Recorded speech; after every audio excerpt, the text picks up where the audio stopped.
我哋係長義校部，我係阿 May，我係 Kiki。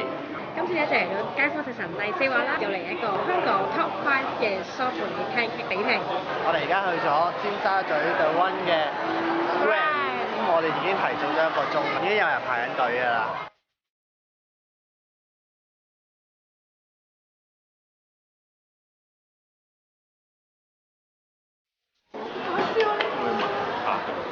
咁循例都講一次啦，呢個咧就係佢最signature嗰個 pancake，佢每個時間咧就得20份嘅啫，每日有3個時間。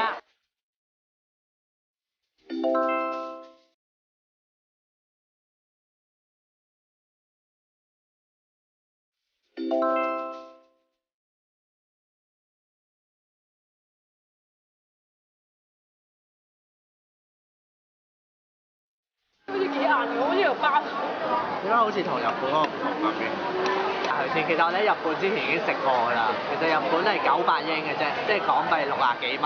但係呢度咧就賣到138蚊，好似同日本嗰啲係有少少唔同。佢呢個係比較實少少嘅，但係日本你食落去係會鬆軟度係高啲。咁我覺得有啲似食啲海綿蛋糕咁樣咯，大上都我同日本係爭啲啲㗎，有啲巢皮，就好似冇咁靚仔。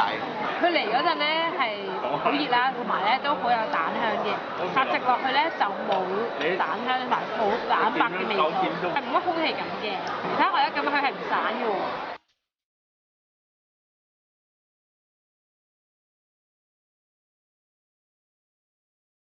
我哋即刻入去試下佢嘅 pancake。我哋今次係食呢個 pancake pancake。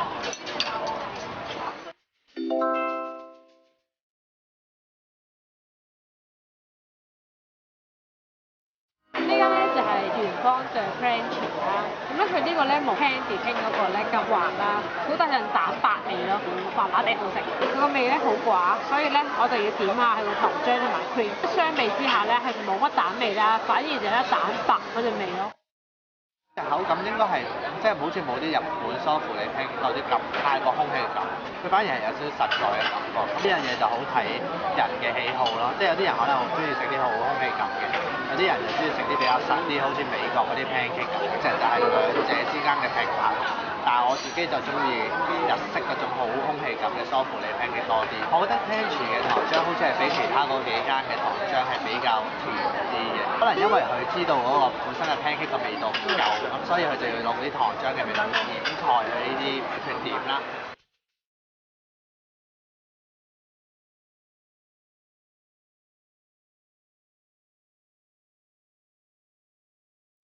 原味梳芙梨。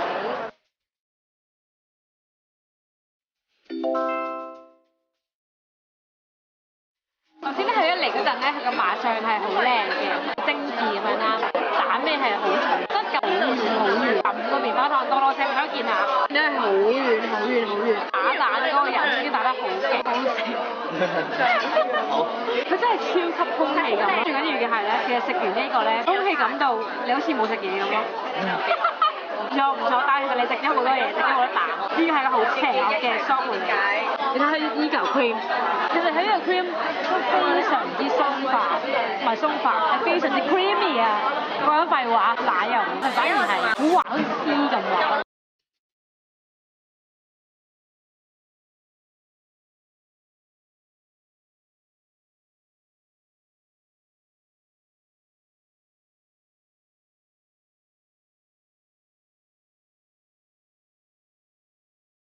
我哋而家咧就嚟到前2日喺利園新開嘅幸福 pancake， Kiki 排咗幾耐？1個鐘。阿 Kiki 黑數，就知道邊個去排，邊個去食啦。我9點3開始排。有冇戰勝呢個人龍啊？入到嚟咪戰勝人龍咯，起碼要等20分鐘，希望有日本嘅好味啦。咩啊？我哋之前咧有曾經落過表參道嗰間咯，但係落到去之後發現係枯咗。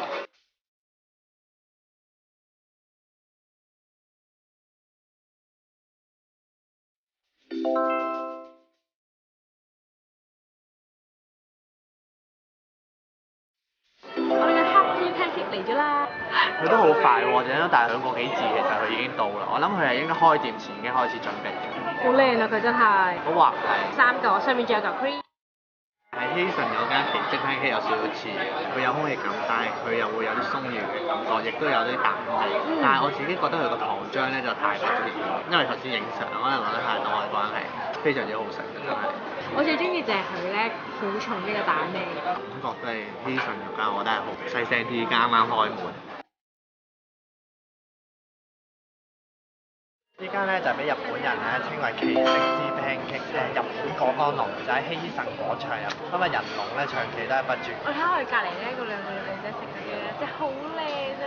但係我哋今次咧就係試呢個原味。我哋嘅 pancake 終於嚟到啦，好香啊！好香，好靚啊！好香嘅蛋味啊！睇得出啲生塊咧其實都係好厚㗎，所以咧好香。呢個好食，佢唔係得蛋白，即係有成個蛋嘅味啊，好重嘅蛋味啊！中間呢個位咧，我要鬆軟到溶掉啊！即係有日本嗰啲空氣感、梳乎嚟嘅感覺咯，但係佢又唔會太過，即係咬落去好似食咗啖空氣乜都冇晒嘅感覺咯，即係佢真係好食。真係好食啊呢個！呢個真係冇得輸。係啊，即係冇人推薦冇得嘅。係大家冇呢個冇吹大咗呢個，即係喺香港嚟講呢間都真係算係最好食。係奇蹟嘅味道啊！嗰陣就好垃圾。好係啊，同埋佢真係唔會過甜啊，好正啊！呢度咧唔需要再加糖漿啊，因為本身佢應該已經淋咗啲糖漿上去，但係佢淋咧佢又唔會淋得太多喎，所以佢嘅甜味咧就唔會搶晒。真係啱啱好。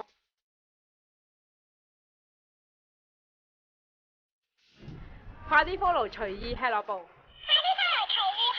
記得 like 我哋個 page。